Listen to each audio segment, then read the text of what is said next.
Chips in the house. Chips in the house.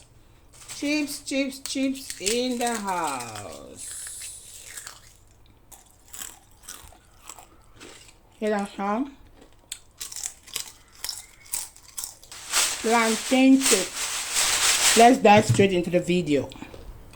Welcome back to my channel. This is your one and only 5G chef. So in today's video, I want to share with you how I do plantain chips at home. So it is a very simple and straightforward recipe. If you have green plantains in the house, then you are good to go. And make sure your green plantains are what we call strong plantains. The plantains I'm using are, they are not that green and not that ripe, so it's just like maybe a 50-50 thing.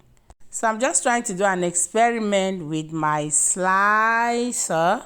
Yes, I've been using the slicer to slice things. Now I want to see what I'm going to achieve with plantain chips. You have to be very careful because the blade is really sharp.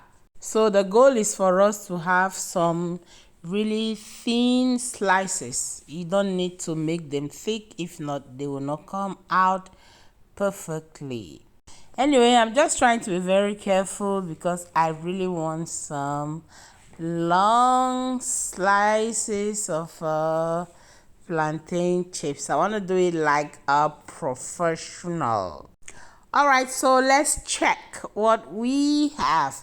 Whoa, I think I'm liking the sizes. Yes, and even the length. Yeah, exactly what I wanted.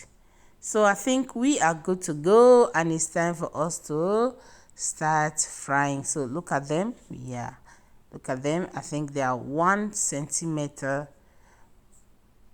thick. When you have this slicer, you don't need a chips cutter. Let the frying begin. So there are two methods we use in frying chips. So if you are doing it for commercial purposes, I think this is the best method. You just place your chips cutter or your slicer directly on your pot, and then you slice. Be very careful because the blade is really sharp. So that is one method.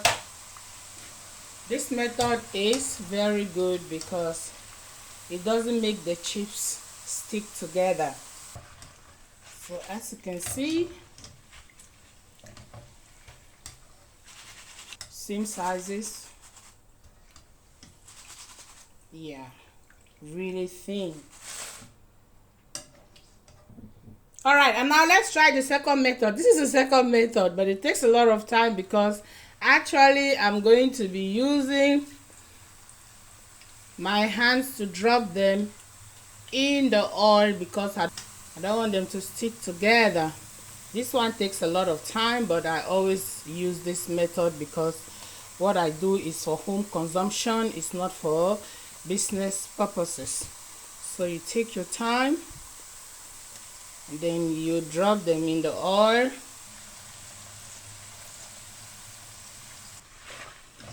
So we are good to go here too. Look at their color.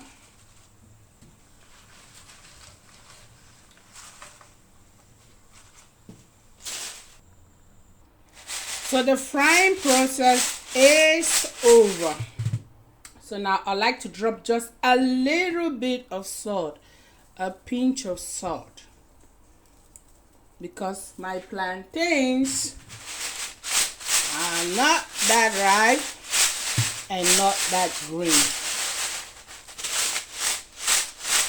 You hear that noise? So I'm going to allow the chips to cool down before I preserve them.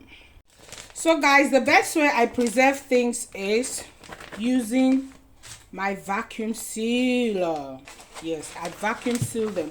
And if you vacuum seal things, you can keep them for years. That is one method of preserving things that I have learned in China. So if you're doing chips as a business, I advise you have a vacuum sealer or a vacuum seal in possession.